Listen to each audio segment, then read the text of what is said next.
Welcome, Greater Heartland Region, KW family. We are here again for Ignite Session 16. We are working with buyers and sellers, winning with them. Make sure we serve them well today. My name is Clark Kendall, serve as your regional technology trainer, and realize you might not actually be within the Greater Heartland Region or our KW family. However, you're joining us today, welcome.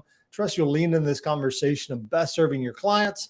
And however you're joining us today, you might be joining our regional live schedule for Ignite through 2022, the early summer months of 2022.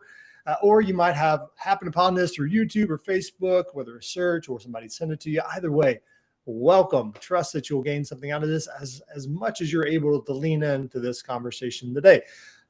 Want to make sure you have the resources that you need to go along with us on this journey today. If you go to ignite.ghregion.com, that's ignite.ghregion.com. You click on join as a participant. There'll be a PDF there. That is your participant guide. All right. And we are in session 16. So when you open that PDF, it's going to be every single session, all 20 of them. You want to make sure you start on page 16.1. As we go along here, welcome your questions, your ahas, your commitments in the comment section below. Of course, if you're joining in the Market Centers live, lean in with your peers, your Market Center facilitator there as well. Let's learn how to serve our clients well. Let's jump into this. All right, so we are in session 16. Let me change the view here. Not that one. We want that one right there. Sorry about that. All right, so we're working with buyers and sellers today. And again, in your participant guide, you're going to definitely want to make sure you follow along here. But let's kind of recap where we're at, where we've come from, and where we're at in this journey for igniting your skills to spark a career. All right, we're at the last phase of the transaction phase to build your core competencies as a real estate agent. The next real estate agent to break through your ceiling to achieve your goals that you've set in your career. All right, so we're in, yes, the transaction phase here, session 16, working with buyers and sellers. We're in the last 5 sessions, which is pretty awesome to think about how much we've learned, and I trust all the business that you've gathered with this. So today, yeah, we're in the transaction series. We've covered with winning with the seller and the buyer, or winning them to the appointment and getting agency agreement signed. So we're going to be talking about how to work with clients once you've signed that listing or buyer agreement. All right, so basically what we're talking about is what happens between when you sign that agency agreement and when you make or receive the offer, right? So when that offer either is sent as you as a buyer's agent or you receive it as a listing agent. All right, so here's our agenda for today. By the end of the session today, I want to make sure you are aware of 3 things that you'll be able to master, or at least be introduced to, we'll say. First is to identify the key information to build success with buyers and sellers. The key information to build that success with buyers and sellers. That's number 1. Number 2, to employ strategies to assist buyers and sellers in their decision making. Right? It's ultimately their decision. What can you do to help facilitate to make the best decision for them? And number 3, build a strong success foundation. A good success foundation in that relationship with not only your clients, but also the co-op agents. What does it look like to have a good foundation built for success there? All right. As we always begin on these sessions, we want to pause before we get into the activity here or to the content. What do you hope to gather from today? In that period between once you sign the agency agreement, right, and you're sending off the offer, what would you hope to learn today? What questions do you have about best serving your agents? Your clients. Sorry about that. But in that, right, maybe it's a question, well, I don't know what I don't know, right? Or maybe there's a certain period of how do I have stronger conversations? Whatever it is, take a pause. We're going to take a break for 3 minutes to have you think about that and write it down. And we'll be right back. If you have a moment, write it down, share it in your Market Centers if you're live with us. And again, we'll be back in 3 minutes.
All right, welcome back. All right, so always start with a quote, right? Before we jump into the content. This is from the Red Book, Millionaire Real Estate Agent, a great one to pull out of here in serving our clients well. Let's read this together. Virtually every top producing agent we have ever worked with has a deep and almost inherent sense of service. All right, they have a servant's heart and place their buyers or sellers' real estate experience above all else. They're always thinking service. A lot of us got in this business out of to help people, right? We have servant's heart, and we want to help people get to where they need to go. We're in the relationship business, right? We're always thinking about service. Let's lean into this quote and develop some skill sets here, right? So we're going to begin here today with success with clients, right? So we're at the point in the transaction where we're talking about we signed the buyer or the listing agreement, and we're receiving in between that and making the offer, right? Just to make sure we're on the same page here. However, just as you're gonna take aspects of lead generation into the transaction, right? You're going to take other aspects of what we discussed today past closing, right? So we're always looking for the next people, folks that we can help in real estate. And we can even gather that from our current clients. And yet, how do we bring service, also prepare them and demonstrate how we're going to serve them past the closing while we're in this period, right?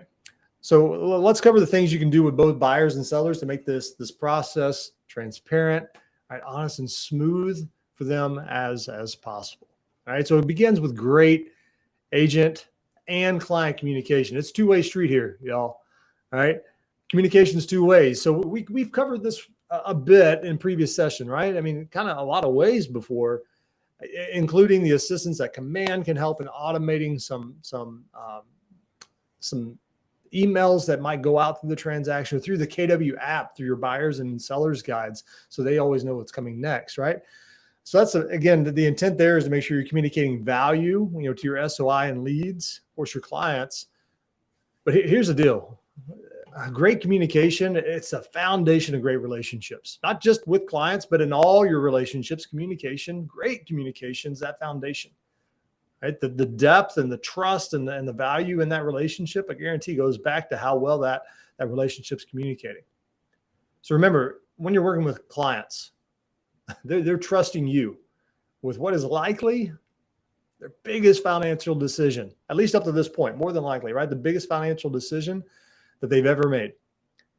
And that's going to serve this communications, that's going to serve as a foundation for how that process goes for them. And therefore, this decision is a foundation for their lives and their family members, any others that they take care of or who might be impacted by this big time decision. All right, so look in your participant guide here. And so you want to make sure that your communication is lived out in these ways, right? It's lived out. First, we're going to provide a strong foundation for a sustaining relationship. It's not just during the transaction. You're their realtor. Whether they know it or not, you're going to be there for them for as long as you're able. Right.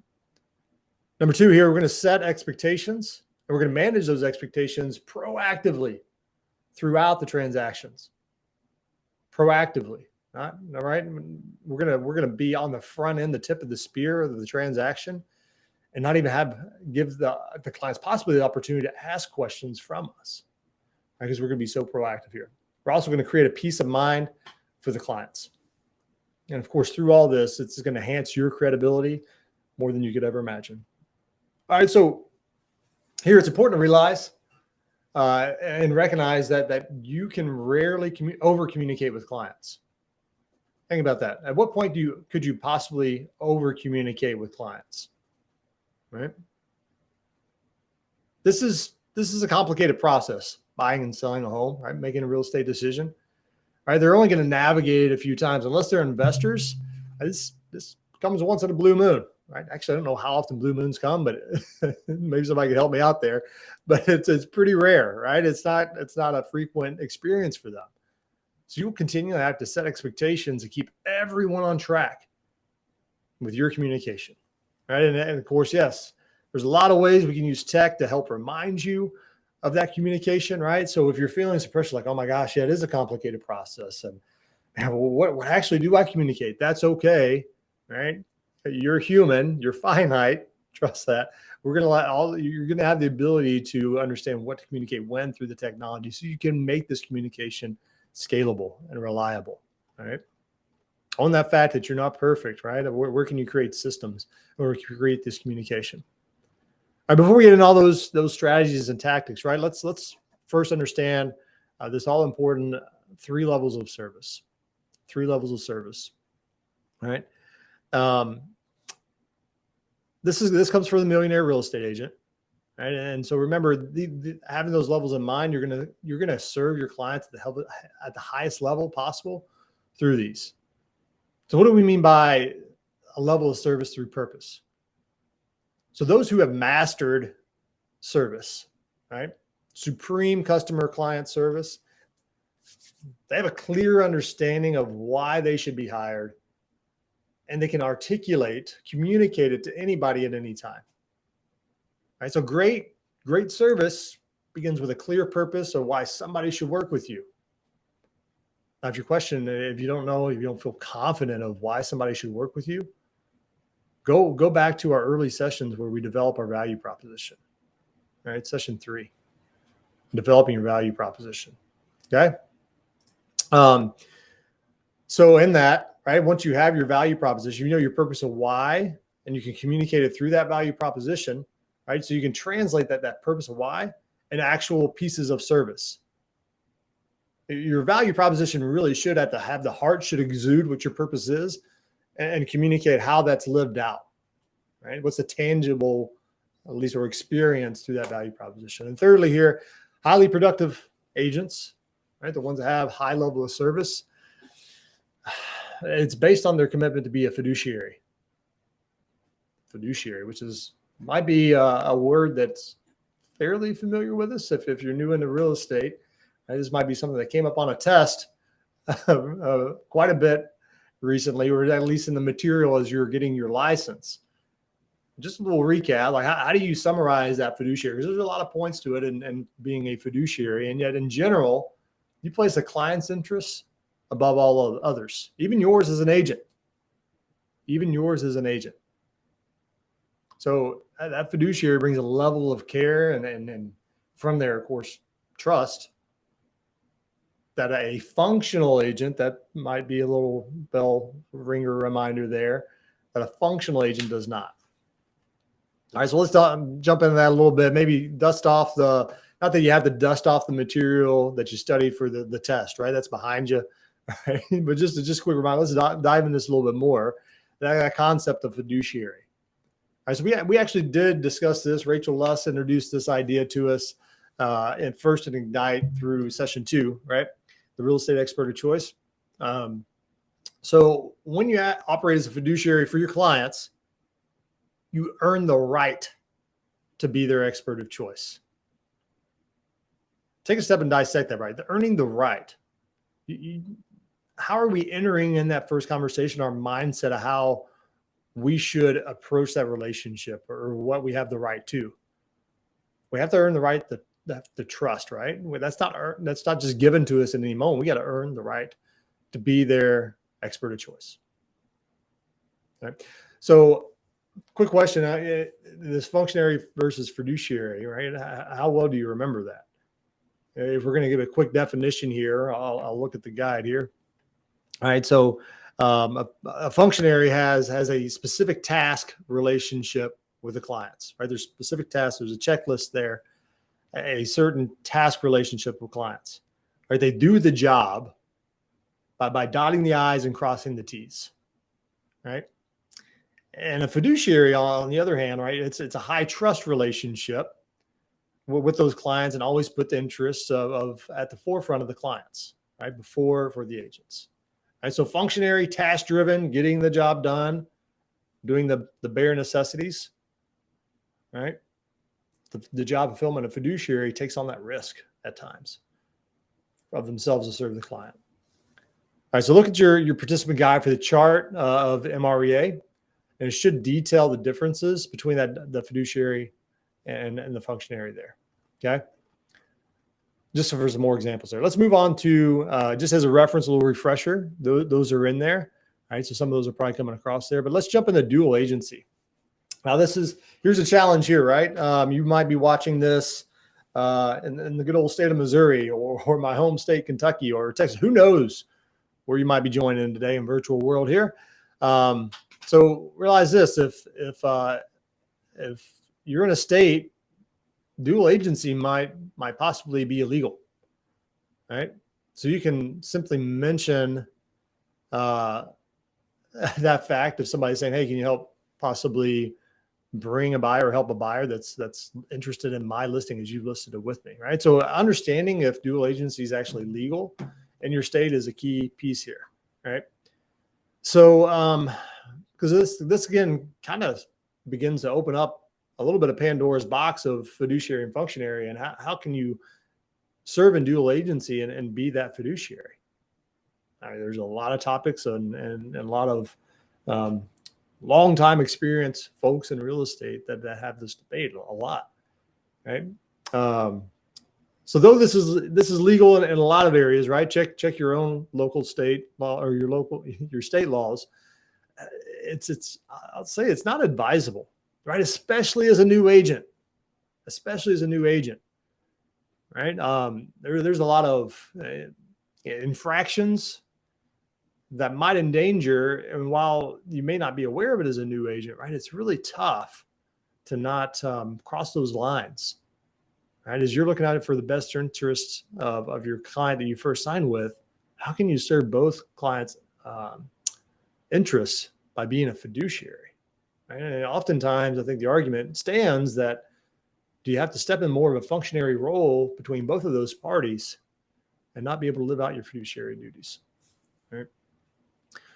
So it goes by saying, right? Like a dual agency, it's of course when an agent represents that buyer and the seller, as you see on the slide here, right? So just remember your fiduciary, your commitment to that first client, right? And here's the good news, right? If you've got a listing and you're marketing well, buyers are going to come. Or if you got a buyer, right, and you happen to come across a for sale by owner that is okay with signing a listing agreement, there's absolutely nothing wrong with providing an opportunity for someone else, another KW family member that would serve that other side, be a co-op agent and get a great referral for it, right? Okay. A layer deeper here. In this fiduciary, right, you owe confidentiality to both parties. I mean, that's a fiduciary at its heart, right? Confidentiality is key. So how can you be sure that you're not giving away that confidential information, even accidentally? Again, you're human, you're finite, right? You really want to serve both well, and in our own goodness or our thoughts, like we want the transaction to go forward because we think it might be really good for both parties involved. And just in that urgency to get things moving, you might accidentally share some confidential information. Can't do that, right? And in this, ask yourself this question. I love this question that's in the guide here. Are you prepared to negotiate against yourself? Wait, what?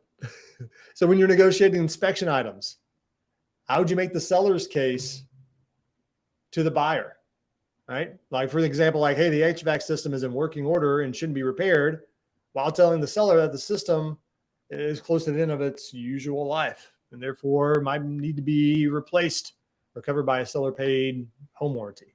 Right? These are the ethical issues that you could come across that could compromise that fiduciary responsibility. So here's the thing: if you make it a practice just not to work with both sides of a deal, you can add that to your value proposition, right? If you make that stand, you can make it sure that you can communicate to the clients that you will always have their best interest, and you'll bring your expertise, your honest advice throughout the transaction without any competition with any other buyer that you might work with, right?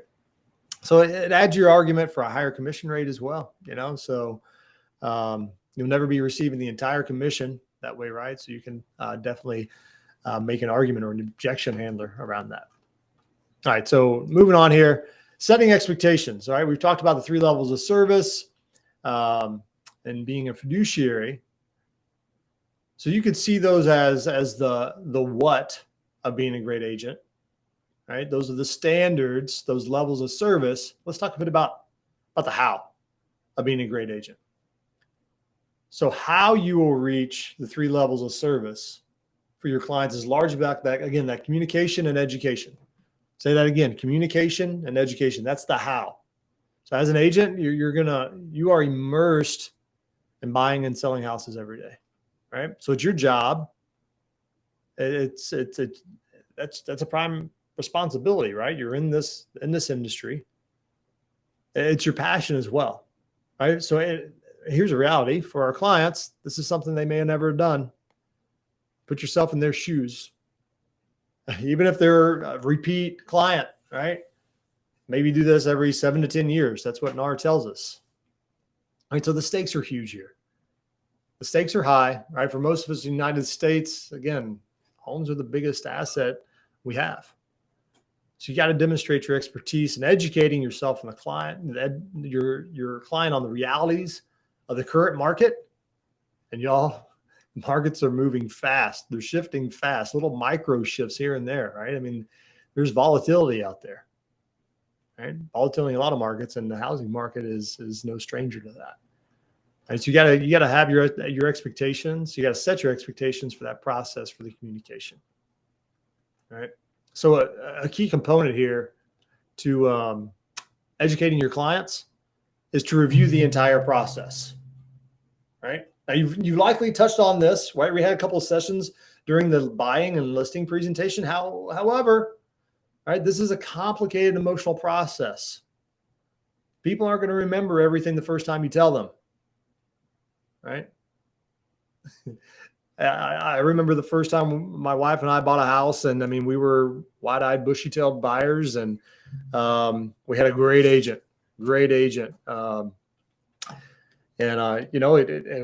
was just like a piece of overwhelm. And we had a great agent to help remind us of the process of what is always going next. Had great communication there. We didn't remember everything from the first consultation. Put yourself maybe back when you first purchased a home. How did you feel after that first consultation, if you even had a consultation, right? Of being introduced to this process, right? So let's take a moment of soaking in some reality here, right? This is probably true of most everything in our lives, right? So if I were to ask you, let's say, what you're going to have for dinner, say 2 weeks from today. 2 weeks from today, whatever the day is you might be watching this, would you know? I mean, I would say maybe if you ask my wife in our household, she's got a menu out for the month. She's amazing. But don't ask me that because I would be like, I don't know, either text my wife or, hey, let me go look at our calendar because that's there. Right. So it's a lot of things in most of our lives. We live very much in the present in our society and our culture. Right. And so here's the thing. Are you worried about what you're going to eat 2 weeks from now? Probably not. Right. So in that, right, how worried should our clients possibly be of a similar situation that's going in the process, especially as we give them the opportunity, we have the opportunity to communicate it to them, right?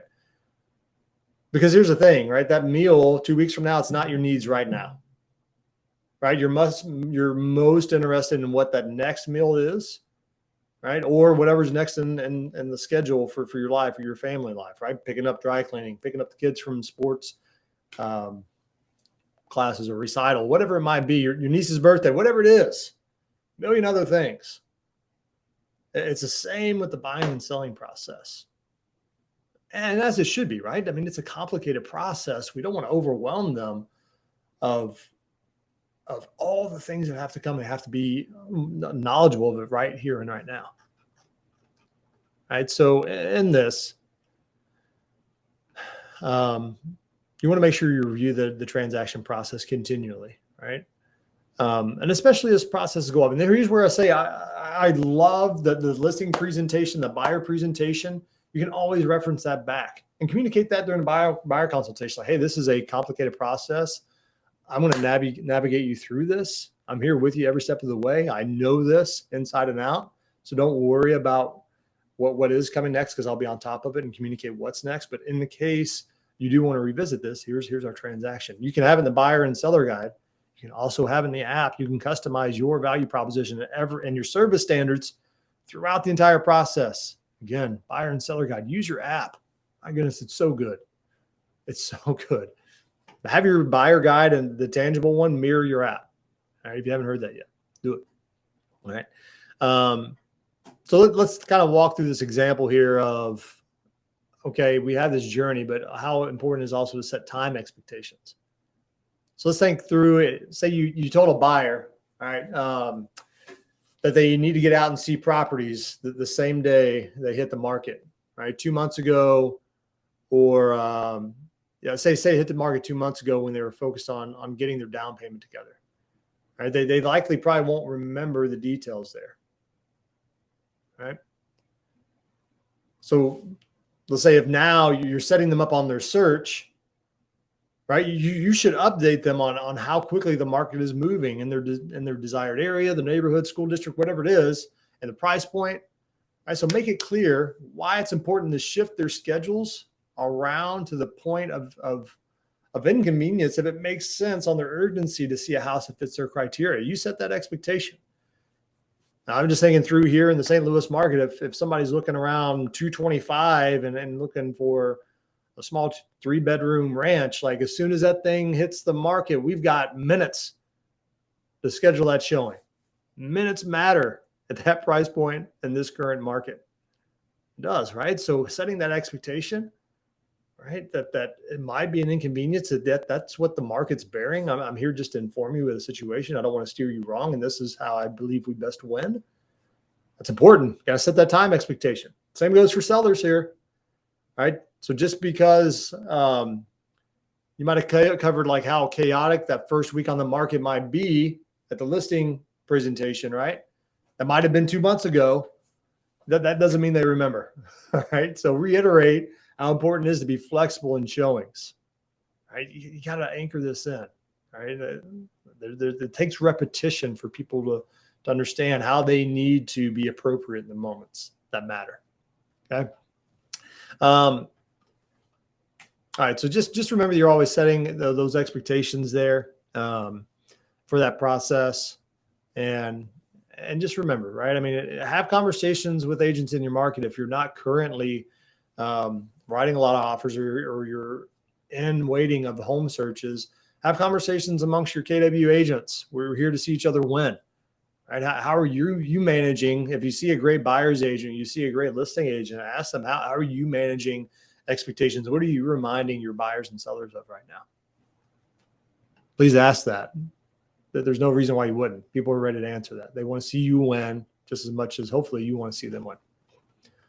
Another piece here, time expectations. We also have document expectations. You'll likely need to go over the contract before you ever see a house with your buyers. You might possibly give them a contract at the buyer's consult, right? And the listing consult. Like, here's how an offer might come across. Prep yourself, like read through it as you have it, or at least introduce it. This is what it's going to look like, because it might, on the first onset, looking at it could be very daunting. There's a lot of words and a lot of pages, and a lot of places to sign. Right, so that way they have some familiarity with it before they need to go. Your buyers might need to go out and write an offer, right? Or if 20 offers come in for that listing, right, they get to understand the key points of what they're looking for out of the transaction.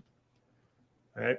So in that, we've kind of covered previously getting familiar with your contract, going to the broker's corner, your broker's classes in there. How would you communicate if somebody said, "Hey, what does Section 7, line 235 mean?" Right? Be prepared to bring insight into that. Right? Okay. Also in here, it's as you go to each to this transaction, right? Like, you always want to future base, right? You always want to review with them currently where you're at in the process. Again, this is where I love having the app ready. They might have the buyer's guide in a drawer somewhere in their desk that's downstairs. Most people have their phones with them, especially if they're talking to you on the phone, right? You say, "Hey, we're on the phone. Put me on speaker. Open up your app just so we can visualize this together." Right? right now, we're in the inspection negotiations. Once we get through this, right, the appraisal approval, will come next, right? Whatever it is. But having that there so they can visualize it while they're hearing on speaker, it's a powerful tool, right? Y'all can be super techie and just set it up one time and allow it to serve you, right? You don't have to be that techie. If you have doubts or questions about this, again, reach out to your Market Center tech trainer. We'd love to help. Okay, so kind of moving on here, right? We talked about the timeline expectations. We talked about the document expectations, getting them familiar with that. Well, there's also here communication expectations, right? Y'all here at Keller Williams, we want you to have careers worth having and businesses worth owning. Big piece here is lives worth living. They need to build on each other, right? A lot of our agents feel like they can't turn their phone off, right? Or can't take a day off. That's not who we are, Keller Williams. Straightforward. Like if you feel like you can't do that and you're not living your best life, you're out of alignment of who we want to be together, right? Reach out and ask your coach for help in that. Set expectations, right? But in this, put this anchor in there. Set communication expectations. The sooner the better, right? So if you would like to turn your phone off at a certain time each evening, make sure your clients know, right? If you turn it on and are ready for questions the next day, what time does that begin? Let them know, right? If your clients are aware that you won't get back to them between 8 p.m. to 8 a.m., they're not going to be looking for a reply. Right? And I've seen it as I've set expectations. I've seen clients like, hey, I know this is late. Don't respond. I know you're going to answer in the morning. Don't worry about this. Just wanted to write this. You just want to get this question off my chest here. It's a beautiful thing. Seeing that come across, like, all right, cool. We understand our expectations together, right? So let them know that you're going to check your messages when you've communicated that you're going to check them, right? And if that expectations happens to be crossed, right? How do you correct it? Or how do you correct it? Right? Maybe just letting it go. And then when actually you set your expectation at AM the next morning, for example, like, hey, great, saw it come overnight. I just turned my phone on, or just now I'm responding to text as that's my structure, right? Here's the answer. But also bring this over to your clients, right? Ask them, like, do they hate texting? Do they prefer phone calls? You got to be flexible there. That's an important piece. Ask them that question. How do you prefer to communicate? You don't. I mean, being a tech trainer and loving all the fancy tools that help find leverage in our businesses, I still prefer a phone call. Right? My wife's the exact opposite. She's going to text. She's going to research something for 10 minutes online before calling anybody. I'm just picking up the phone and see how quick I can get an answer. Right? That's the way I like to prefer. Even better in person, like face to face. Let's jump on a Zoom if we can. Right? There's going to be preferences for your clients, so just be aware of that. Right? Also in here should be all the decision makers should be a group text, probably. Right? Does somebody work overnight? You got to find, and somebody work during the day. Have those conversations. All right. Could be family, could be kids that are also needing, we need understanding how the kid structure of their life and their schedules work. Right? Do the kids have a certain homework time that you have to be nearly focused on, right? And they may not prefer to be disturbed between 5 and 8, right? Just ask these questions. Right. And in that, what are some good questions there? Not that you have to ask, like, hey, what are your kids' homework schedules? Hey, great. Through the communication, right? How can I best reach out to you at the opportune time where we can have an intentional business conversation? Right. And once they say something, hey, great. What's another time? Or tell me more about that. What would not be a good time? And why would that be? Just to understand, like, how can I best help in that time to make sure your time is protected? Ask open-ended questions and get information. Ask yourself in that, like in your head, ask yourself, okay, what else should I probably know about what I'm hearing? Be curious. Okay. moving on here. I know we're going through a lot of materials. We're going to take an aha break here in just a bit. Stay with us. Set contingencies. Set contingencies. Set those expectations for those. All right. So what would happen if a home comes on the market that's perfect for your buyers, right? And that it's the same weekend that your sister is getting married, or you're going to be out of state, you're going to be at the beach, right? Now, I know you probably thought contingencies for the contract. These are contingencies in your world, right? Like where have you time blocked to live the life that you've designed? Have a plan to communicate that well in advance, right? Well in advance. Whether it's at the buyer or listing consultation, communicate it then. Highly recommend that. Right? Even if they got to buy in 30 days, like, hey, fully intend for you to be under contract, but yet in 2 months from now, I want to be laying on the beach on 30A in Destin. Okay. That's me. That's where I'd like to be. In that, make sure you have a colleague, right? So again, set expectations from the get-go. It's all important, right? Set all these contingencies. Let them know that you have a phenomenal colleague who you trust with your own friends and family, who's going to help cover showings, right? Or as a listing agent, right? Perhaps you think about this, right? It might not be you that's out of town. It might be your sellers that are out of town, right? And may not prefer to respond to offers on a particular weekend. How should you appropriately handle that? Put it on the MLS. No offers during this time. Protect your sellers that way. All right, so here's another piece. Again, I mentioned before, this market's rapidly changing. We're seeing micro shifts and that lead to larger shifts. So it's important to updating your clients' view, their perception of the market. It's another way to show your professionalism, your expertise. They need to understand the realities of the market that they're in their price point, in their area, hyper locally, the realities of their market, right? Is it a seller's market, or is it an extreme seller's market?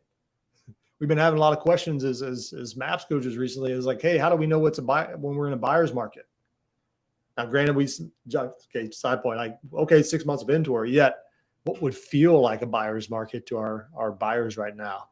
Would it be 2 months of inventory? Would they feel like the world opened up to them? We had 2 months of inventory. What would feel like a buyer's market, even though despite historical buyer markets?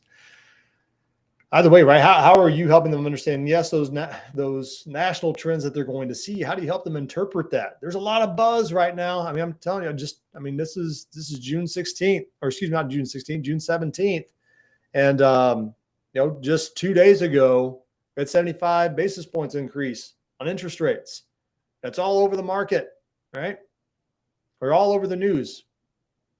I mean, it's like these news agencies like get paid or something. Create a lot of hoopla, a lot of emotionalism. Wild, isn't it? How are you helping them manage their emotions and keep them on track to understand how this affects them in a logical, calm way? So set clear intervals. What's that cadence that you'll re-educate your clients on the current market, right? That'll move within an average of 60 days, right, to the market. That can have a pretty big impact, right? I mean, things are changing pretty quickly, right? How do you best translate that market to them? One of the biggest challenges we'll have is through a lot of realtor jargon on our clients and make them maybe unintentionally make them feel inferior. That's not what we want, right? How do we communicate our knowledge and expertise, what we're hearing, and even if you're a new agent, right? What you've already learned, if you communicate that maybe verbatim from what you heard in your market center, it might make them feel little. Right? So how you communicate in plain language they can understand, they can apply, that informs them to make good decisions, right? So how you set, again, that's all about their success. How are you setting them up for success, right? So here would be one additional example, right? In the real world, that's probably a reality for a lot of us here. As to say, we are in most markets in an extreme seller's market, right? So set them up for success.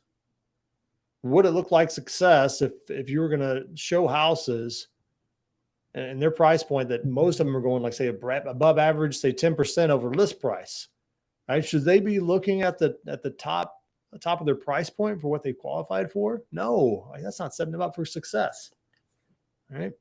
And a huge letdown. They could get exhausted pretty quick. Right. So in that, explain that you're setting them up for success in this, right? By showing them houses that are in that example, like below their price point, right? So they can go over asking if need be. You got to have your thumb on the pulse at all times, right?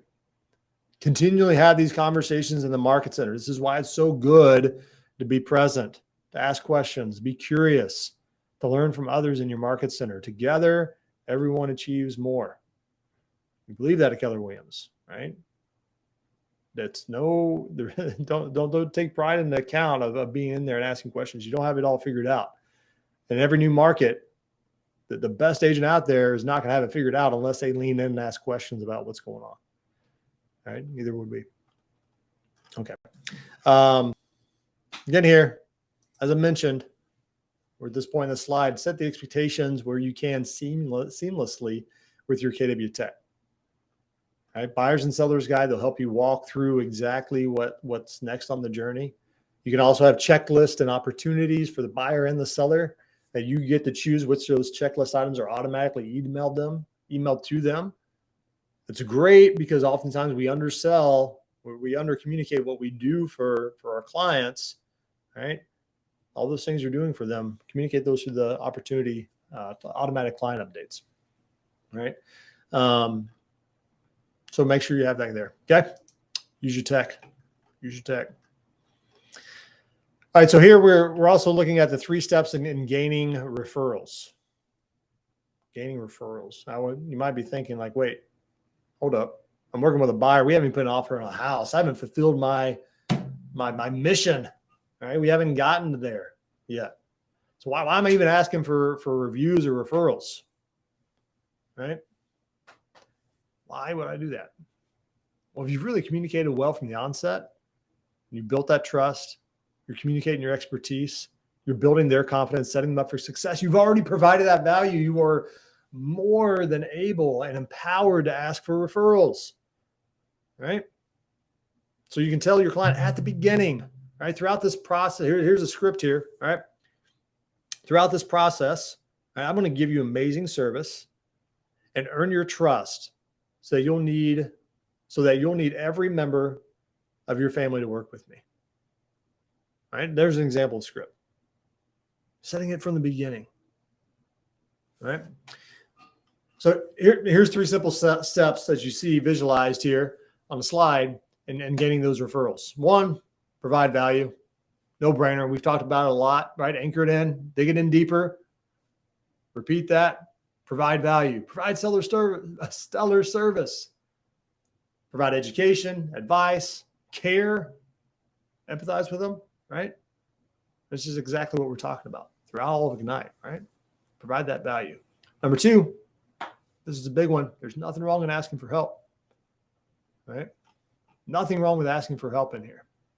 You got to let your people know, right, that they've already entrusted you. You're serving them. Let them know that your business is based on referrals. It's based on referrals. Do you believe that?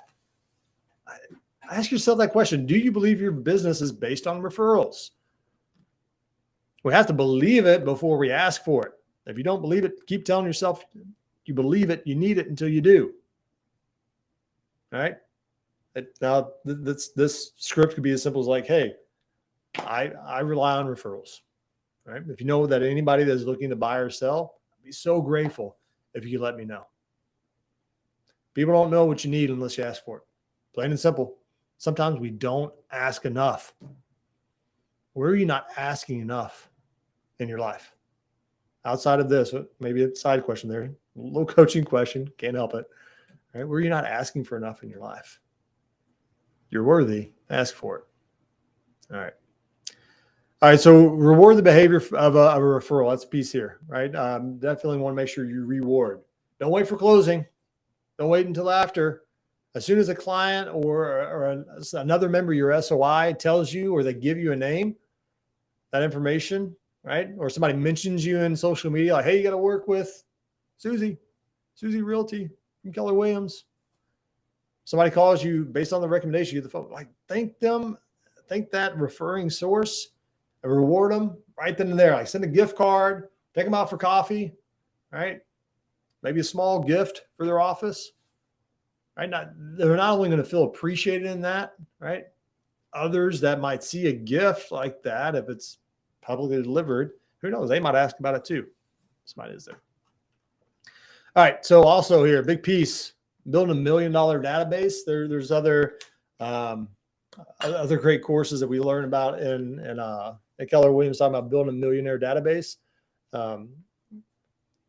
This idea of having a foundation review is key throughout, right?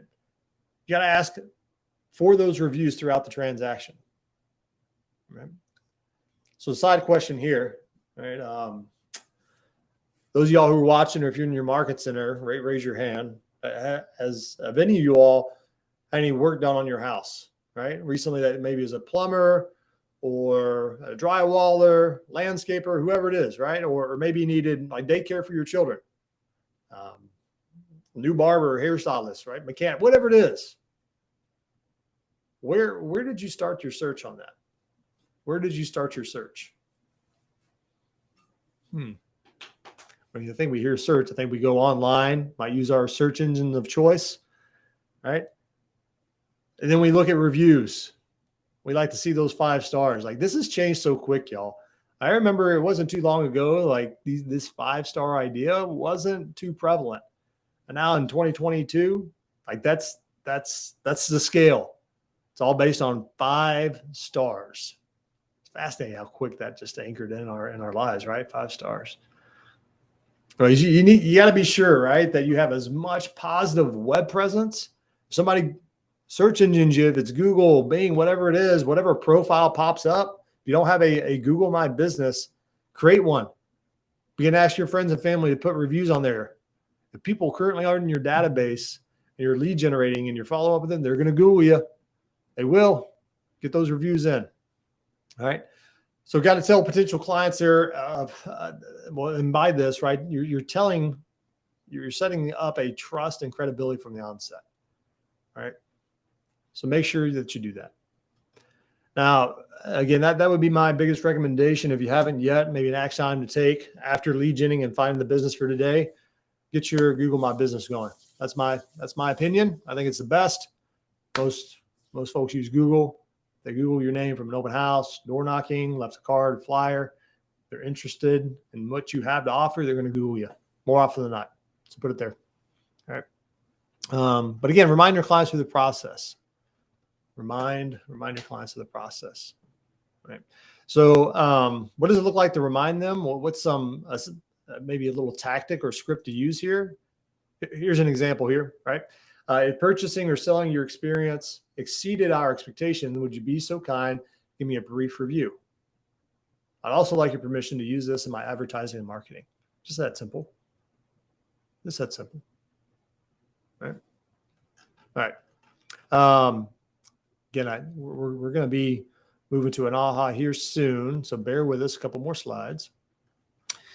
Seller reviews. Seller reviews. This is a big piece, right? As you have more, if you work with more and more sellers, just know that seller-oriented reviews, they're going to gain attention when they specifically add certain pieces in here, right? So what are sellers looking for? If we're tapping back into what sellers want out of their agent, and what are the results? Well, we want to bring that in the reviews. So 3 key points here, right? That the client's home sold quickly or in the time that we desired, right? They didn't leave us homeless. Like we want to move in 3 months. We moved in 3 months. It was perfect. Right? Or their home got their asking price or above, right? We got what we wanted out of the home. And thirdly, they're impressed by the service. So timeliness, good price, and also impressive service, right? Those are some very key pieces. And ask yourself, okay, well, what are some other seller-oriented statements that could be persuasive in that client testimonial? Go back and say, okay, what are sellers looking for from our surveys in our previous session there? Buyer reviews. Let's touch on that. What do the buyers want? Well, they found their home, perfect as much as perfect could be, hit their top 3. quickly in the time that they wanted, timeliness, right? The agent negotiated great price. The transaction went smoothly. They're impressed by the service, impressed by the communication. Those are some examples there as well. All right, I told you a few slides here. We're going to take some ahas. We went through a lot of content there. What are you hearing from this? What are you taking away? Where are you building a little bit of confidence? Where's your confidence coming in this? All right, so we're going to take 3 minutes, jot these down. If you're in the Market Center participating live, share it with a peer. Agents helping agents. Don't leave that goodness just for yourself. Share it. We'll be back in 3 minutes.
Okay, we're back.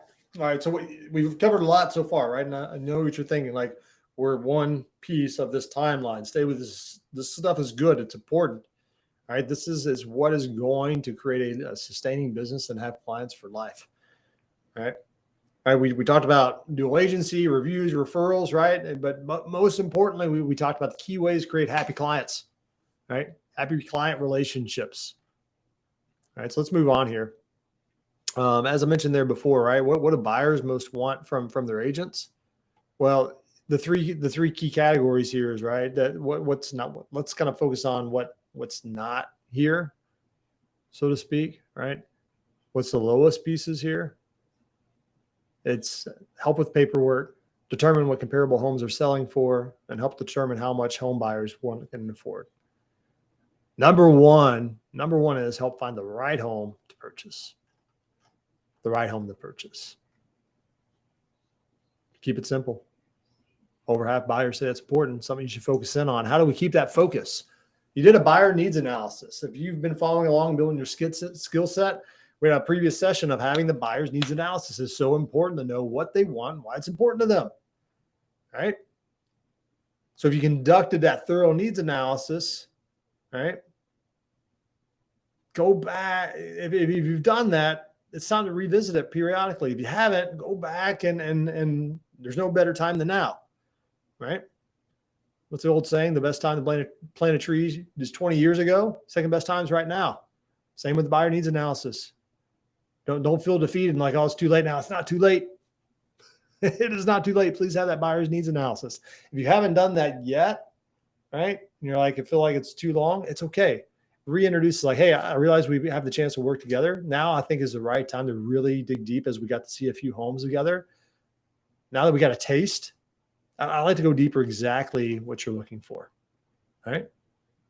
Go for that. Okay. So in this, if you've done the buyer needs analysis, think to yourself, why is it important to revisit this needs analysis with our buyers? Why would it be important to revisit this?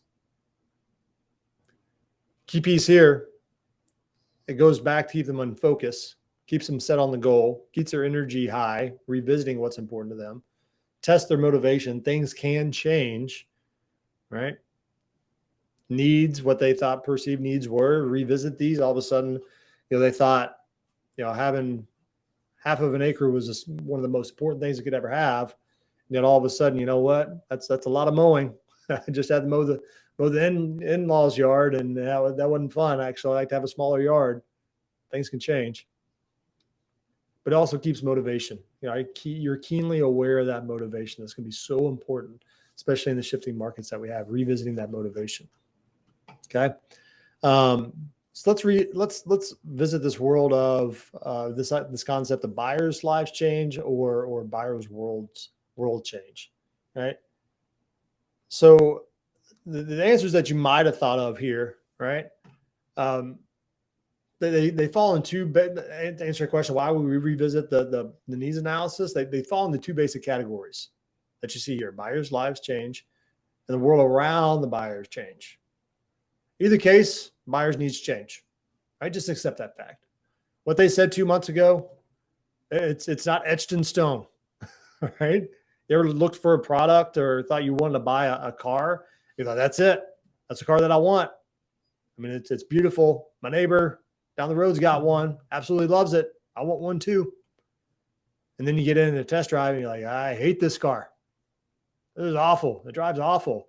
I don't like how, maybe I'm thinking in my own mind here, like be able to see the whole entire road, right? I thought I wanted to buy a certain sedan. We'll go into it, but yeah, it obscured my view, and I didn't like that, at least where I sit in the car. So my needs changed. Sorry, probably going into the details there a little bit, but you get the idea, right? So believe it or not, sometimes, what we think we desire is not what we need. It's a balance between that need and desires. So you're showing them, say for example, right here, right? We're showing them all the historic houses you thought you would have them, that would have them thrilled, right? Well, it might not be the case once I actually get into that. Based on what you perceived, once you get into the real world, right? Their wants might actually not become needs, and their needs, all right, maybe just okay wants, not a big deal. It might change. All right. So it's important to remind in this, right, that you're their fiduciary. You have their best interests at heart, right? And you're with them in this journey. All this business does take some patience. It takes some patience, right? And if you're not revisiting these needs, how the world around them, whether their needs change or whether the market changes, and that doesn't change how they're looking at home, at that home for them, that's on you. All right, you can't be surprised if you haven't revisited the needs in 3 months, and all of a sudden they've been, spouses have been talking for 3 months of like, yeah, you know what? Thought we want a ranch. I kind of just want two stories, and they just might keep it to themselves. That's on you. You got to ask, revisit this. All right. Here's a concept. I love this. Tough conversations equal fiduciary conversations. Ooh.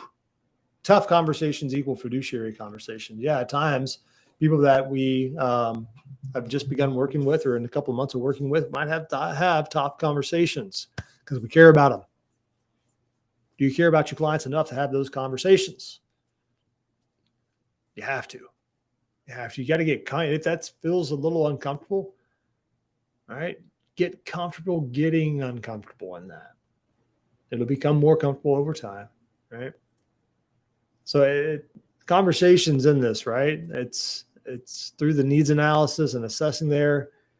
You're going to have already possible uncomfortable conversations and what they can afford, right? And the realities of the market.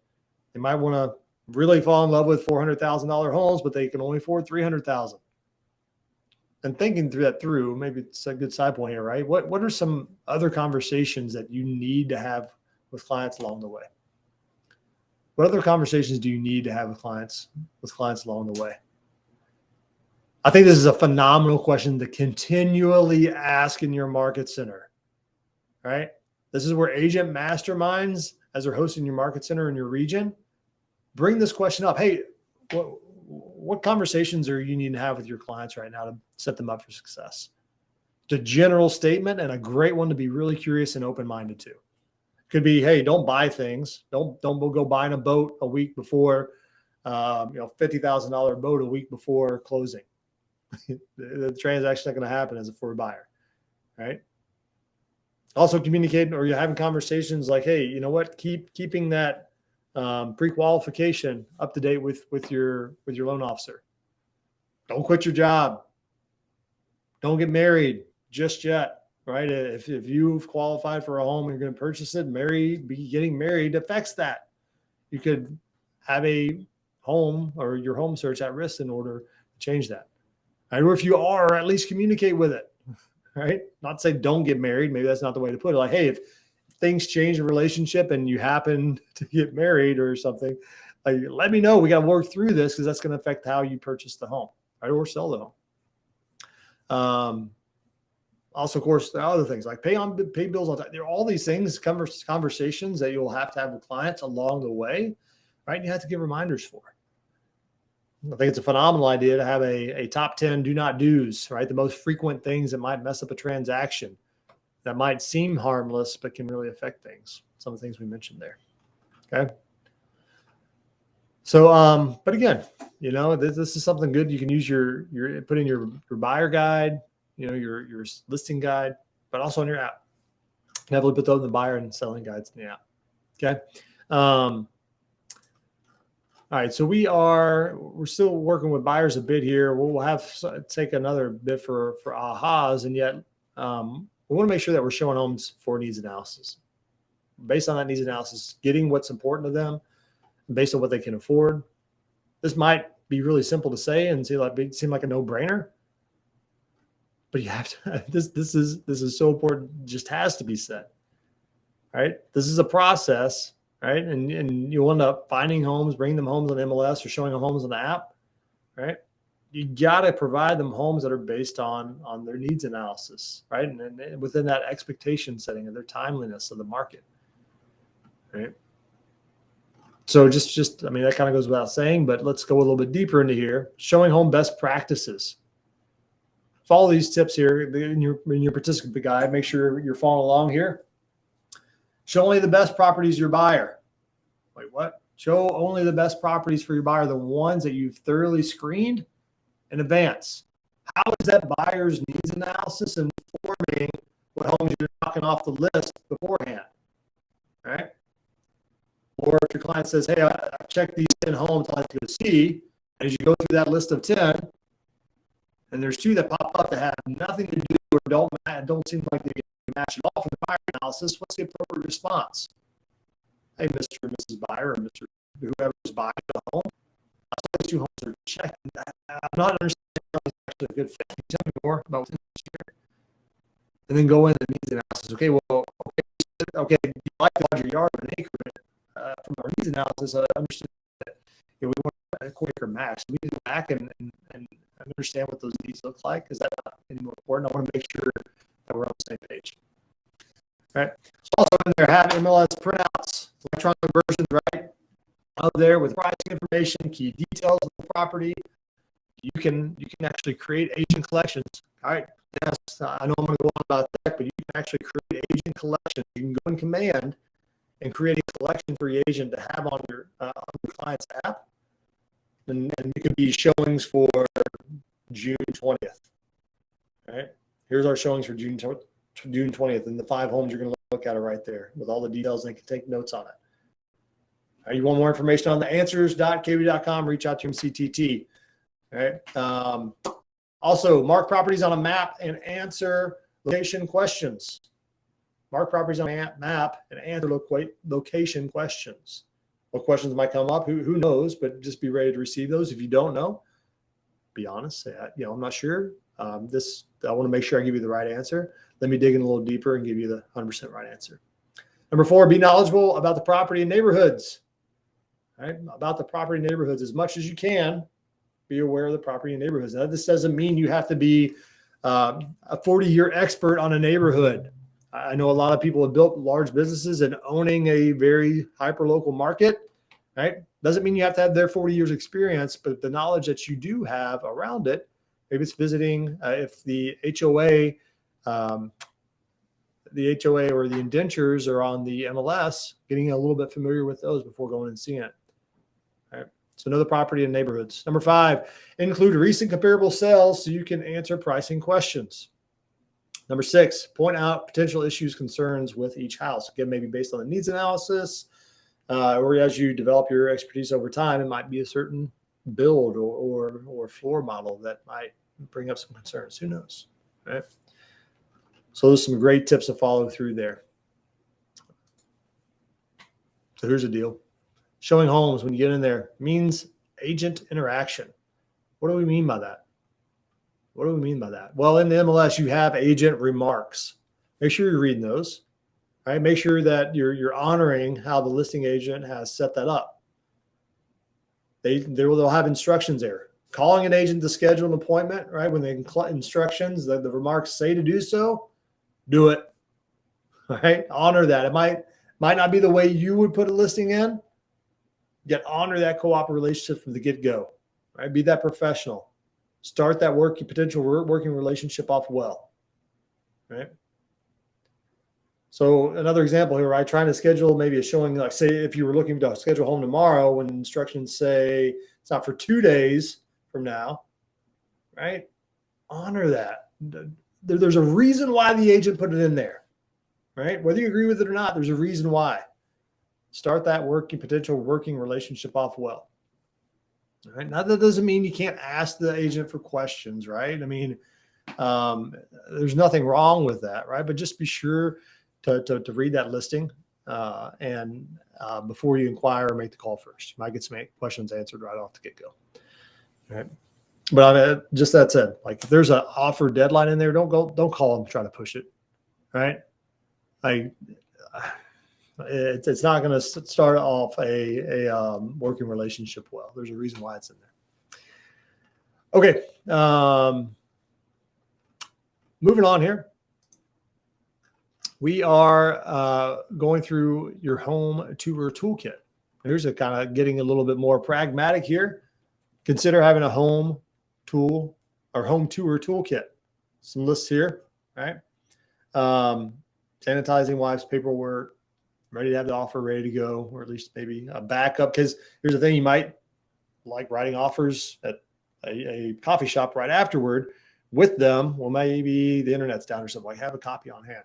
Flashlight level tape measure, digital tape measure. That's what I always carry around with me when going through touring homes. Digital tape measure, right? Those little laser ones, man, they're awesome. Like $20-$30 online. The digital tape measure, laser tape measure is awesome. I guess it's not a tape measure. It'd just be a laser measure, wouldn't it? Be no tape to it. All right. But y'all get the idea. Having these tools that make that experience better for them, I mean, that sets yourself apart. Really cool. Also, safety when showing homes. It's important. Remember the tips from open houses, right? Always be aware of your surroundings. Don't go in a vacant house, especially with an unknown buyer. All right. One, why would you have an unknown buyer? Consultation first. Consultation first. I know. Well, I like to be Pop-Tart agents and earn that trust. It's your business. You run it the way that you want. Right? Have an abundance mindset there. Abundance mindset. All right. Also, here's a big piece here. In this day and age, we got a lot of surveillance in our homes. Right? We've got doorbells that have cameras on them. We've got baby monitors that connect to the internet. Right? We've got sensors and all types of stuff. Auto recordings, all kinds of stuff. We got people that I can say a name and they respond. I can order stuff from thousands of miles away. Texts around us everywhere. Right? So be aware of that. Keep the comments about the home. Tell them to stay cool, calm, and collected while they're in the home. Don't show too much emotion, right? Be very neutral in the home, and then, hey, let's have comments. Let's talk about this in the street, right? Or maybe in our cars, outside of that. So be aware of that. Very important. Health safety as well, right? We're in the midst of trying to understand the world about social distancing, and post-COVID now we're still seeing spikes here and there with COVID. Right. So be aware of having face masks, because you might go into a listing and they might ask unknowingly to have face masks on when you're listing. Just have that stuff ready. Okay. So here's the deal, right? At the end of the day, it's your goal, right? To sell homes. It's your goal to sell a home, not show homes. What's the difference between selling and showing, you might ask, right? Well, this is where you can become a salesperson, right? And understand people to get them to where they want to go. Watch your buyer's body language and cues, right? To avoid continue showing homes that they don't like, right? Well, 70% of communication is nonverbal, right? Just ask. Say, hey, I don't know, are you feeling this one?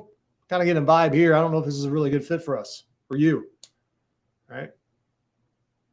So there you go. Just be aware of that. And with each showing there, right, you should be getting closer to putting in an offer, right? If you're showing more and more homes, you should be getting closer to writing an offer.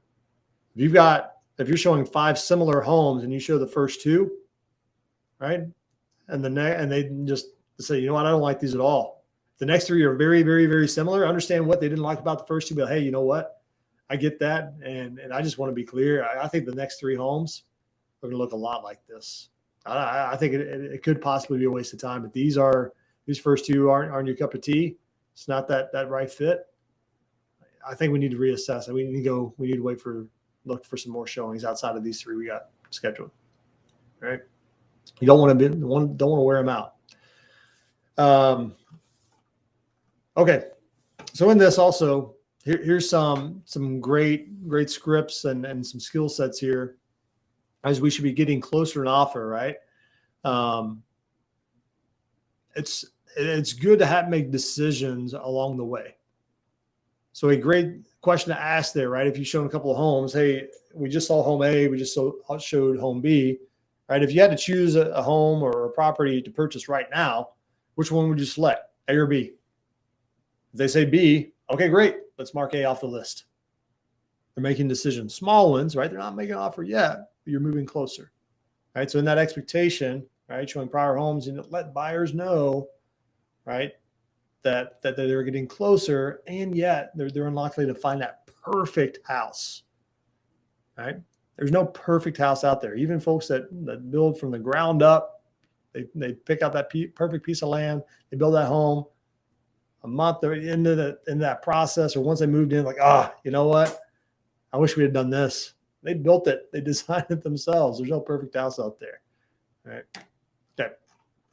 Moving on here. Here's this is good. This is good. Lean into this here. Reasons why buyers hesitate. They're afraid to commit. Right? Afraid to commit. It's a big decision. It feels good. Feels like the right thing. Just afraid to commit. Maybe they don't like some minor detail of the home. Feel like they haven't seen enough homes. Maybe they need to sleep on it and get an opinion of a trusted advisor. One, believe you're that trusted advisor, right? So here's the deal. And the Shift book here, Tactic 9, speaks to this, buyer reluctance. Granted, it might talk specifically about a buyer's market, but there's truths, tactics in there for any market. So go deeper into this. But just be aware that those are reasons that they might hesitate. So how can we help in this? How do we be the professional in helping this? Help them make decisions by these following. Always go back to the motivation. Revisiting that needs analysis is important, right? Their why behind this. Go back to that needs and wants. Advise them as consultant and fiduciary, right? You're in it with them. You have their best interest in the hearts. Allay their fears. Allay their fears.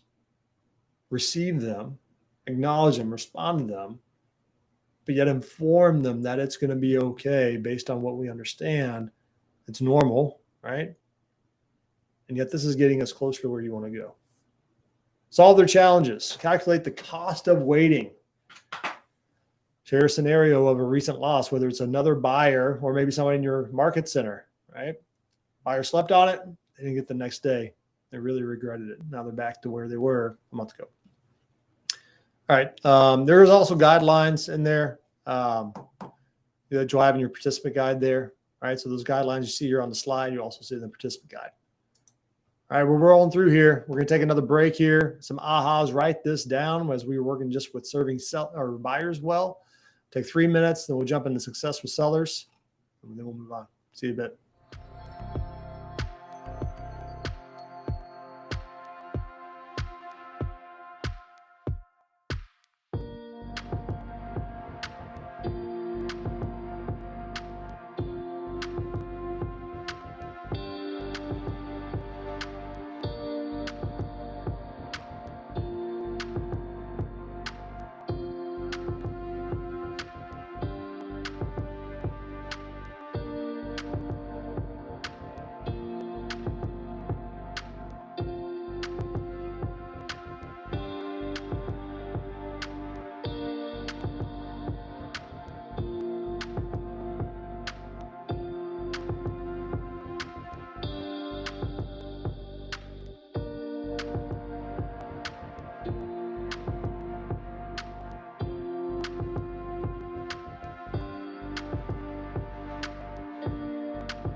All right, welcome back. We're moving on along here to success with sellers. All right, so just as we went through how to win and work with our buyers at a high level and provide great value, let's flip on to our sellers. So similar pie graph that we saw in a previous session, right? What is actually of most importance for our sellers when working with our agent? What do they want most? All right, so this one's a little bit more balanced, right? And you see here, help price home competitively, help seller market the home to potential buyers, help sell the home in a specific time frame, help seller find the ways to fix up the home and sell it for more, right? Other pieces that are mentioned in other would be help a buyer for a home, right? Help negotiation with other buyers. Also help with the paperwork inspections and preparing for closing or settlement, right? So from that, here are some seller needs, right? So we start in the same place with sellers that we do with buyers, or their needs analysis. For sellers, we know their price, time frame, their ultimate goal there, right? So when you can get them great offers from ready, willing, and able buyers, you know whether it's a good fit or not, right? All right. So just as we saw this with buyers, right? At times, the seller's lives change and the seller's world and the world around them change, right? So again, this is just a part of reality. We just got to accept this part and also revisit it. So say, for example, the seller could come down to some bad times, right? Lose their job, right? So carrying the mortgage for the house becomes difficult, right? Or maybe impossible, and that could change their time frame. Or perhaps the seller finds that dream home, right? They're looking for that next step before maybe the urgency goes to actually sell their home, could change their time frame. Or, goodness, again, these quick micro shifts that we're seeing in the market, right? From interest rates rising or whatever else that might be happening in our world. The local economy shifts from providing fewer buyers for their affordability in that certain price range in this market. Right? Maybe it floods inventory, and then we all of a sudden have to revisit expectations, right? Here's the key. We gotta over communicate, right? And know when you need to change your game plan by altering that needs analysis. Okay, here's what sellers control. Let's keep it simple. Two things: price and condition. So your job is to know the market, right? Revisit and advise them on how to get the best price with the least work in the quickest time frame, or the time frame that they ideally want. Right? So therefore, yes, you got to know your market and know how to best prep their house. Okay. Now, again, this is going to be maybe market dependent, and yet when you're looking to prepare a home in the area, right? One of the things we do on our team here in St. Louis, Bell Realty team, is we're always being aware of what else is coming on the market. Right? We look at absorption rate. That's always a helpful stat for us in a certain price point in a certain area. Right? Look. Search for Google, or Google search for absorption rate to understand how to utilize that. But again, it's a home that's similar in the neighborhood. What is that home listed at? How does it compare to ours that we're currently listing, or I should say our sellers, right? And how do we best approach what we have to offer? What's that comparison look like? And how do we better prepare, revisit those needs analysis in light of any local, hyper-local market changes? Right. So getting a home ready to sell at the highest price, least work, right? In that ideal time frame, just like buyers, it can involve some sensitive conversations, right? Hardly anybody keeps their house show ready all the time. Right? And it's more of a challenge for some sellers than others. Right. So think this through. What are some issues that come up with sellers, or could you potentially see if you haven't gotten the opportunity to work with sellers, and the condition of their home that you might have to deal with delicately? All right. Now, in the experience of walking through homes and working with sellers myself, it could be odor from pets. All right. We had, without getting too much in details, just had to list some homes and do some open houses. And that was some continual feedback, despite the sellers really working hard to get the dog smell out of the carpet. Like, it just kept coming back, right? And that required some sensitive conversations, because the dogs were a very important part of the family for our sellers. Smoking could be a piece there. Mothballs, just any general unclean conditions. Like you're speaking into a less than ideal environment for buyers, and that's their lifestyle, or just a part of their life, right? Now, so just be aware, those sensitive conversations, just something you have to be aware of. And it's a skill set, This is where being a fiduciary really comes into play. You can easily communicate as you develop that trust. Like, hey, my goal is to be in your corner and to help you in this journey. And in that, right, trust is important in here. Do you trust that I have your best interests at stake in this journey? And of course, I would hope they would say yes, right? Good. And then ask for permissions like, hey, there's something I believe would really help us out. And I want to approach this delicately. And then bring up the potentially sensitive conversation, right? Again, tough conversations as a fiduciary, that's our responsibility, right? So what are some other issues that come up around price, right? Another sensitive conversation, right? So suggested price, your suggested price is too low for them, right? It won't leave maybe enough room to buy their next home. Maybe it won't cover what they currently have, what they owe for a mortgage or fees or back taxes. Who knows? Maybe it's a point of contention that the neighbor's house sold for more, or online estimates state it's higher or suggest it's higher, right? All these things are sensitive conversations. All right. So, and moving here next, it all comes down, again, great agent client communication. We have to be able to apply good communication standards that we've discussed all throughout here. And yet, right, here's some things to be aware of, just like, and it's very similar to buyers, right? You got to have that strong foundation for sustaining that relationship in the interim and long term. You set and manage expectations proactively, create peace of mind, enhances your credibility. We already spoke through these, right? Definitely spoke through these. However, it might look different with a seller, right? Because, say, for example, providing a strong foundation, right? Being able to communicate clearly, like, once we agree to work together, I'll advise you in this way. Our goal is this, right? Setting the expectation in the beginning, right? Always recommunicating what the goal is, and I'll advise you in this way. Again, advise. You're not making the decision for them. You're advising them. Keep that up. Keep that mindset there. Okay. Here's a piece here in your participant guide. This is necessary to say. All right. So don't tune this out, as it's important as a fiduciary and as being a realtor who abides by the code of ethics is important. Right. This can be an uncomfortable conversation around equal housing opportunity, right? You might have to have this with the seller. You might have to inform a client, that they might be violating Fair Housing Act if they refuse to stop a course of action, right? If they refuse to stop, possibly not providing an opportunity to show a home based on, beliefs, religion, sexual orientation, right? All those things that are protected in equal housing, then that's going to be a really tough conversation. You might have to withdraw your listing, right? Just dissolve it, cancel the listing agreement. Now, just some tips here. NAR will say this or provides a good guideline for here, so you're not alone in this.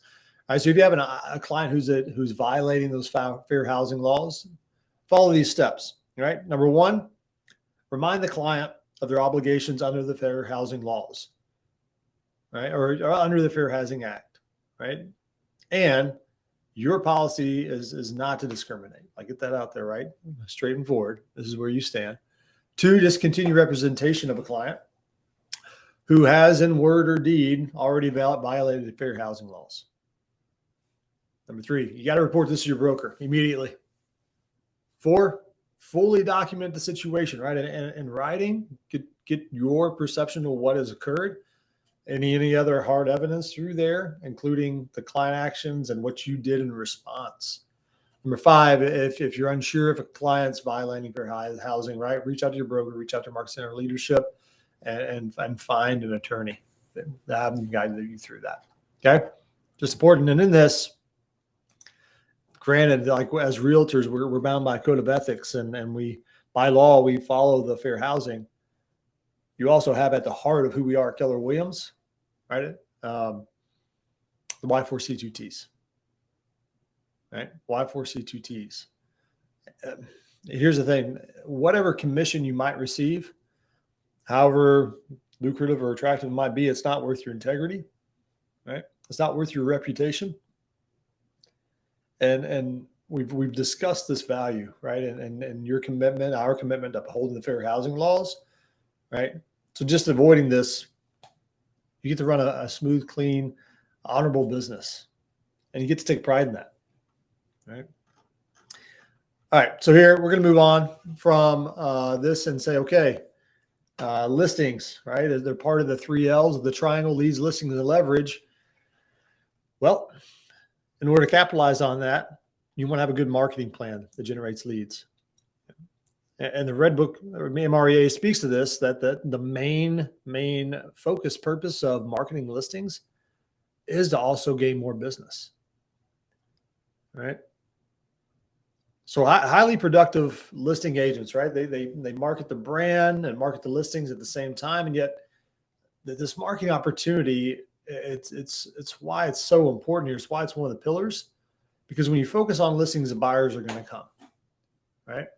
We talked about how you can do this a lot in other sessions, and the MREA has a 14-step marketing plan, and you also see one in your participant guide there, right? Now, in this market itself is, again, of summer 2022, what we've really experienced for several months now. It's really hard to take the time to market listings in order to find buyers, right? You got to be quick on your feet and have a really solid, streamlined plan to gather leads from listings, right? You have to be very, very proactive in getting that marketing plan set up well in advance to hit the market at the right time, to hit the public at the right time in order to gain leads. Okay. Here's from Shift, a great quote to go through as we move along here. We don't have too much longer here. All right. So the message that you put out to attract prospective buyers and sellers is everything. The message, right? Key questions to ask here. If we have not mentioned MOFR in the previous sessions, I talk about MOFRs a lot. We talk about a lot. MOFR is an acronym that stands for Make Offer for Immediate Response. Through your marketing plan, through your lead generation, what offers are you putting out there that answer these 2 key questions here? Why would they want to contact you in this market? What would they get if they did? These 2 questions are at the heart of all effective messaging, right? That's a MOFR. A real good offer, making that offer for immediate response, answers those 2 questions. Why would they contact you in this market? What would they get if they did? Right? So not only should you be strategic in how you market a home and yourself in that, right? You can learn a lot of strategies and tactics from Connect Live sessions and other Keller Williams training. There's a great class on KW Connect called No Ceilings Lead Gen, well, I should say No Ceilings Leveling Up Your Lead Gen. And so if you go to kwconnect.com, you hover over resources, go to KWU. It's a course in there, phenomenal, right? It's a phenomenal course, right? But you need to set up your listing success by having all the required necessary documents for your MLS, right? That you're giving potential buyers and their agents the best view of the house, right? Like that needs to be part of your marketing plan within the MLS to serve buyers agents well, the ones that would be buyers there. Right. So have the right documents, yes, from compliance, whether from your region, your market center, your local board. It's going to save you time and answering a lot of questions on the front end, right? And this is kind of your best foot forward. This is the first offering, right? The first marketing of this property. You want to start off on the right foot. Also, utilize right professionals. Key piece here. Great pictures, floor plans, right? Sell it. Market it well. Other sellers, potential sellers, will see how well your marketing plan is. Build a good reputation there. Not just marketing the house, you're marketing your service as well, right? Your brand. Now also here, you want to set the schedule for your listing based on the buyer's needs, the seller's needs, what their timeline is within their schedule, right? What's the right schedule for listings in your market? What has been working well? Again, another reason to lean into your market center and understand what's going on. Right? Does your area provide broker agent tours on specific days? Is there a certain sport that is in season that might take away from an open house? And these are all good questions to ask about scheduling the right schedule for your listing. All right. Now, key piece here, again, leaning the tech, KW, we provide tech, right, to help you market your listings and brand you in the most effective, efficient way out there. So know that Command has amazing designs that make some easy buttons and to make marketing look very, very seamless and congruent, right? Very clean stuff. And once you create it once and you enjoy the design, the easy templates to make it even faster the next time you use that, right? So again, if you're creating if you have your marketing plan, you're following the 14-step marketing plan, right? The faster you can accomplish this marketing plan, especially in some markets that are very excessive seller markets, the faster you can shave seconds off your marketing plan, or minutes, really, the better off you're going to be. All right. So we're not going to demo this right now, and yet go to answers.kb.com, review marketing your listings or listing social media designs within answers.kb.com, or reach out to your market center tech trainer. Right. Offer up the idea to create a listing marketing plan class, all done within Command. Heck, just like I said, offer to co-teach it. Get your listing out there. Utilize your listing for the training, and get it out there to the buyers, or excuse me, the agents that actually attend. Another key piece here, right? Proper signage, right? We want to stay in compliance, stay out of real estate jail. Real estate jail is something oftentimes said. Avoided that, thankfully, myself. So know this, like, no matter how much technology changes and we use our phones to find so much, like including homes now, right? Sign calls still can happen, right? And it's still one of your best marketing tools. Sign calls are the best calls you can get, other than referrals from your database, right? Those are great too. Make sure your sign clearly displays how people can contact you, right? Or calls to action. QR codes are really handy, right? Especially if people are on the go, right? Make sure your signs are also approved by the market center. There's certain local board standards that are there, Keller Williams standards that are there as well, right?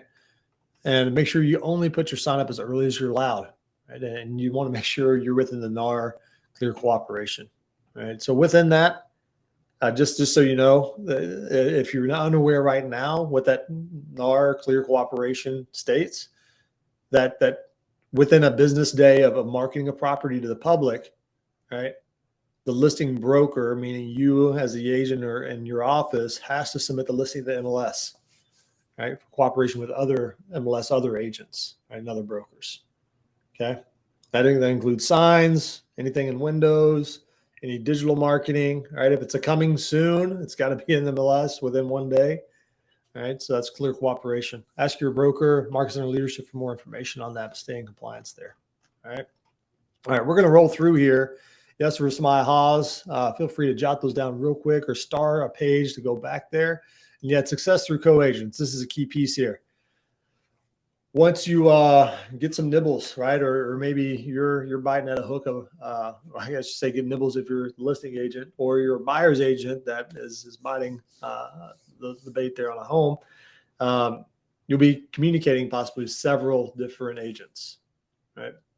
So these conversations may be brief, right, but don't blow them off.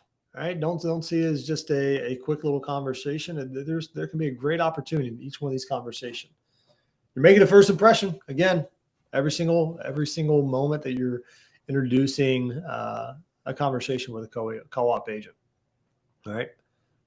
And the agent on that other line, right? They might have to do a lot. They may have a great deal to do with what your clients need in order to get them that process through home. It could be that co-op agent that you're going to work with. Start off right. So make yourself memorable in that first call, right? Instead of terrible, because you'll likely see that agent or talk to that agent again, right? All right. I remember, I've received some calls myself, as a listing agent from buyer's agent, and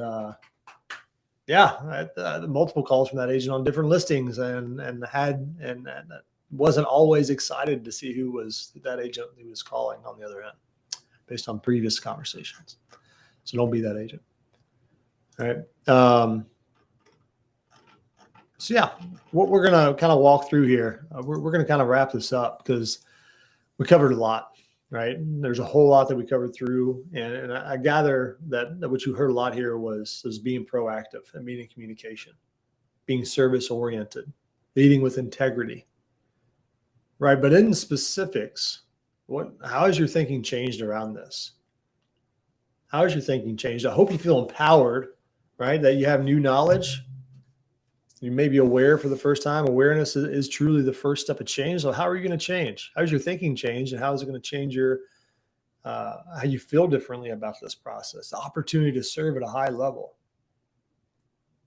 And how do those feelings then demonstrate into new habits, behaviors going forward? What actions are you going to take? Right? Maybe it's revisiting, revamping your buyer and seller guide. Maybe it's utilizing the app for the first time, to mirror that buyer and seller guide, to guide that buyer or listing presentation, and for the continual conversation that you'll have, being proactive in that, utilize that tech.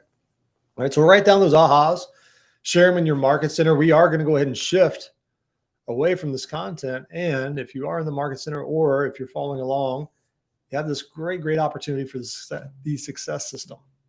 It's where we move from, yes, gaining this content, put into practice, but now define people who we get to serve at a great high level. So we'll do some role play and forward conversations, role play that forward. Again, reaching out to your sphere, reconnecting, having those care calls, lead genning together, finding new people that you can help. Right? Lead follow-up, definitely part of this as well. Writing the notes, adding to the database, the daily 10-5-1 social media, all this is part of your success system. Right? A little checkpoint. How are you doing on this? Have you watched a lot of these Ignites, a lot of these sessions, and maybe not found, maybe tailed off on this all-important piece? Right? It's a great content. I trust that this is good content. Maybe not the most entertaining myself here, and yet, if you're taking this content and not getting after it through the success system, well, it's just entertainment, right? And again, there's a lot of ways you can probably entertain yourself if you're not going to get into action business, right? Probably a lot more entertaining things to watch. Okay. So trust this was good. We'd love to hear your comments and any questions that you have remaining.